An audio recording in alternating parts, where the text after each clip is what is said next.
Hey Arnold, Arnold's Christmas by Craig Bartlett and Maggie, Groening. Continuation. Chapter 6. Upon leaving the Federal Office of Information, Arnold and Gerald headed straight for the nearest department store. They stopped next to the main entrance of Butnick's to read over Mr. Bailey's list. "Okay," Arnold said, "let's roll." "I don't know why I let you talk me into these things, Arnold. I mean, look at this list. There must be 100 things on here. So we better get moving. Come on." Deep in Butnick's toy section, Helga yanked items out of huge bins, tossing them over her shoulder. "Presents, presents, presents. I've got to find the right presents for Arnold. A new kite, maybe? Nah, too cheap. A unicycle? Arnold will love that." She paused, frowning. "No, not flashy enough. Whatever I get him has to be big. Really big." Helga sat on her pile of rejected presents and sighed. "Think, Helga, think. What would Arnold want for Christmas?" Arnold and Gerald raced from floor to floor and from store to store, picking up gifts, handing over cash, and checking items off Mr. Bailey's list.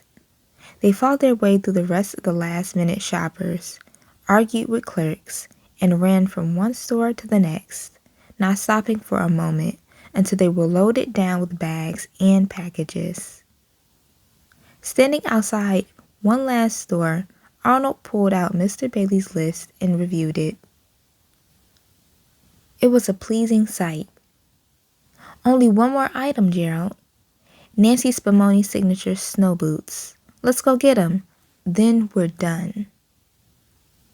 As they picked up their bags and headed inside, Helga watched from behind a Christmas light-covered bush, intrigued. Nancy Spumoni's signature snow boots? She followed, a safe distance behind them. Arnold walked up to the cash register and announced to the two sales clerks, "I need a pair of Nancy Spumoni snow boots, please." The clerks glanced at each other and burst into hysterical laughter. Arnold looked at them bewildered. "I don't get it. What's so funny?" "We've been sold out of those boots for a month, but if you want to put your name on our waiting list..." The salesman pulled out a 4-foot list of names. "I can get you a pair by, say, the 4th of July. The two cracked up again, falling into a helpless heap behind the counter. Annoyed, Arnold grabbed Gerald's arm and headed for the door. "Come on, Gerald. There's got to be a pair of Nancy Spumoni snow boots out there somewhere." During the remaining few hours, Arnold and Gerald did not hit every shoe store in the whole city, but they came close, and not one had a pair of snow boots. As the boys walked out of another store, drained and dejected, Arnold checked his watch. "Oh no, the government office is about to close. We're out of time." "Come on, Arnold," Gerald said. "Let's go back and tell the guy we just can't find the boots." Arnold sighed. "I can't believe there isn't one single pair of Nancy Spumoni signature snow boots left in this whole city."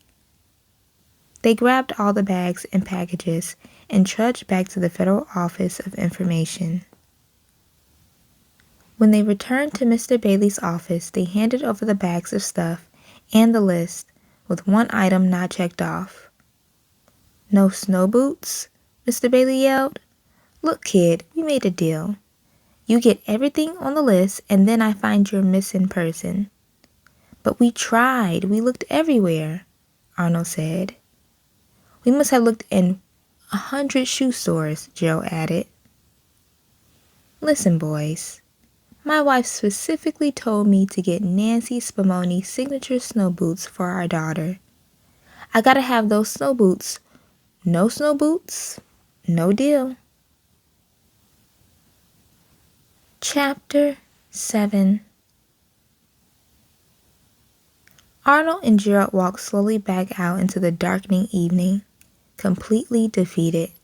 It was starting to snow again, and the store lights around them were blinking out one by one. They came to a bus stop shelter and slumped numbly onto the bench. They were too tired and depressed to notice Helga watching them from behind the shelter's wall. She had been following the boys since buttnicks. Helga leaned forward to listen.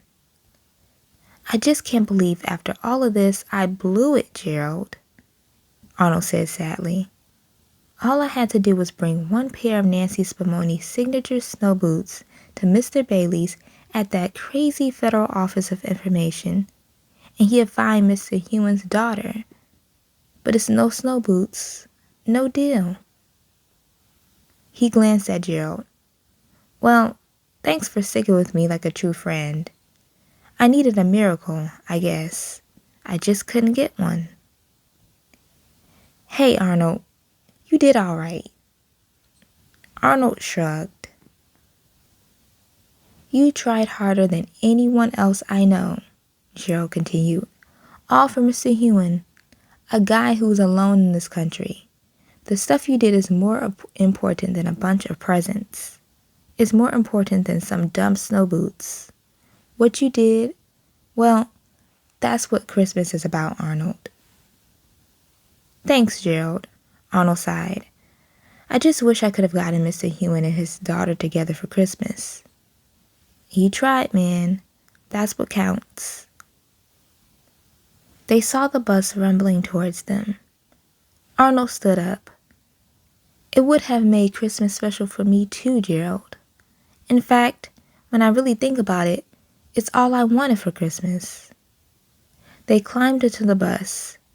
Helga watched as it roared away. Chapter 8. When Helga got home, she found the whole family gathered around the Christmas tree. Olga was pounding out Christmas carols on the piano while Big Bob and Miriam warbled off-key and drank hot chocolate. "Helga, where have you been all day?" her mother said. Helga sighed. "Out, Mom." She slumped on the couch. "Honey, you look depressed. Why don't you open one of your presents now?" Miriam pulled a brightly wrapped box from under the tree. "Merry Christmas. I know this would cheer you up." Helga tore the paper off and lifted the box lid. Her eyes widened suddenly. "Oh my gosh, Nancy Spumoni's signature snow boots. Oh my gosh, oh my gosh." "I stood in line for 18 hours to get those, Helga. I swear, they must be like the last pair in the city," Miriam said, smiling. "Wow, thanks, Mom." Helga hugged Miriam hard and then started to put on the boots. "I wanted these more than anything. Anything in the world. I gotta try them out." Helga burst out the door and down the front steps, running out into the night and the snow. Alone on the dark, deserted street, she spun, stomped, jumped, kicked up whirls of snow, and danced through the snowdrifts, giddy with joy. Then she stopped and stood there. Frozen in place, what had Arnold said about the snow boots back at the bus stop? Bring the snow boots to Mr. Bailey at the Federal Office of Information, and he would find Mr. Hewan's daughter. Helga looked down at her splendid new boots. "Oh, criminy," she whined, pulling out her locket with Arnold's picture in it. "Not another moral dilemma." Helga stretched her arms up and then dropped them hopelessly, staring up at the night sky. "Okay. On the one hand, I've got what I wanted for Christmas. I'm happy," she said to herself. "And that's what really all that matters, right? But on the other hand, I finally discovered the perfect thing Arnold wants for Christmas. And through a truly bizarre twist of fate, it's these same snow boots. I could give them up and give Arnold what he wants." but then I wouldn't have what I want. Helga stared at her feet. And these snow boots are really boss. She sat down in the snow and moaned. Oh, what's the right thing to do? Chapter 9. By the time Helga got back to the Federal Office of Information that night, the main entrance was closed and locked. She pounded on the door frantically. Let me in, it's a Christmas emergency. A small side door opened and Mr. Bailey came out. Ignoring Helga, he turned to lock the door behind him. She grabbed his arm and peered into his face. You Bailey? He looked at her suspiciously. Maybe? Helga grinned and quickly thrust a box at him. Here they are, pal. One pair of Nancy Spumoni's signature snow boots. Now unlock that door and turn the lights back on. We've got a missing person to locate. Mr. Bailey stared at Helga, exhausted and confused. Are you kidding? I'm going home. It's Christmas Eve, for crying out loud. He handed the box back to her and started down the steps. Helga ran after him. Wait, can't you see? It's not about snow boots, she yelled. It's not about flashy, expensive presents or getting yours before the other guy gets his. It's about giving and sharing. She poked the box at his chest. It's about showing people you really care about them. And most of all, it's about funny little football-headed kid with a good heart, but no sense of reality, whose entire worldview is at stake. Look, kid, Mr. Bailey said tiredly. I appreciate your little holiday speech and all, but it's late, and I'm going home. Now. He trudged down the steps. For pity's sake, are you that cold? Helga cried. Mr. Bailey ignored her and peered down the dark street, looking for a cab. Look into your heart, Helga continued, talking to his back. We've got a choice here. Either you and I work all night to find a certain lost daughter, or you can leave now. But if you leave now, that little football-headed kid will never believe in miracles again. A cab pulled up and Mr. Bailey opened the door. Helga turned away, feeling defeated. Bailey paused at the open cab door, then looked back at her. Chapter 10. Christmas morning came bright and bitterly cold. The boarding house residents gathered in the living room around the tree, happy and excited. All except Arnold, who was slumped in a chair. Joe had stepped by with his new baseball mitt and was sitting next to him. Grandpa distributed the Secret Santa presents. And here's one for Oscar, and here's one for Pookie. This one's for Ernie. He sat back on his heels. Well, I guess that's everybody. Merry Christmas. Merry Christmas, Arnold, Jill said. Merry Christmas. Ernie looked around. Wait a minute. What about Mr. Hewen? He didn't get a present. Grandpa looked over to where Mr. Hewen was sitting quietly, staring into the fire. That's right.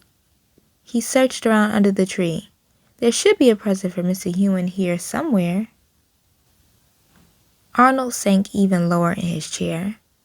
Grandpa scratched his head, confused. That's funny. There's nothing here for Mr. Hewen. Can't understand it. Mr. Hewen looked up, waving his hand slightly. It's all right, he said. I don't need a present. It's nothing. Arnold took a deep breath and stood up. Wait, I have something to tell you, he said. The doorbell rang. Now, who could that be? Grandpa muttered, walking out to the front hall. Hold on a second. The doorbell rang again. I'm coming. Lousy Yuletide prankster, that's who it is.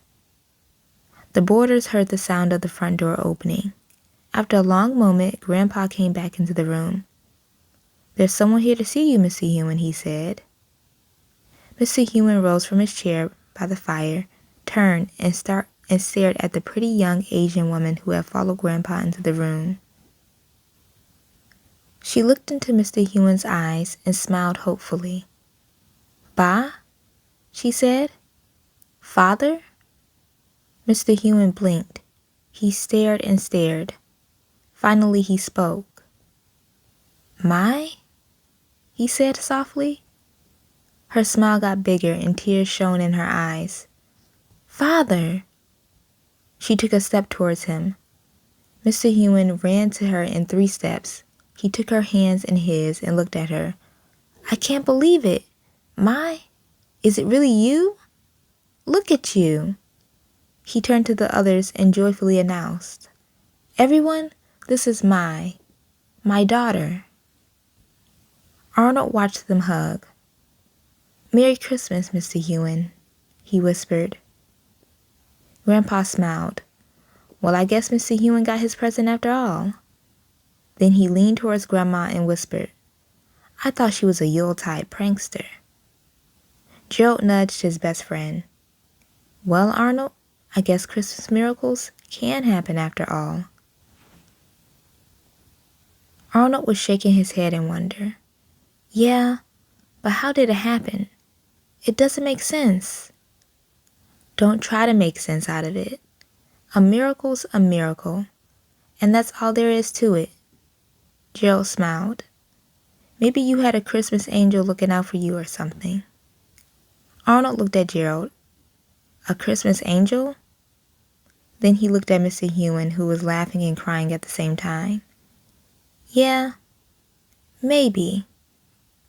Outside in the frozen Christmas morning, Helga stood in the front of the boarding house, looking up at the living room window. Snow had started falling again, but she didn't even notice. She looked like she had been up all night, yet she was smiling. "Merry Christmas, Arnold," she whispered.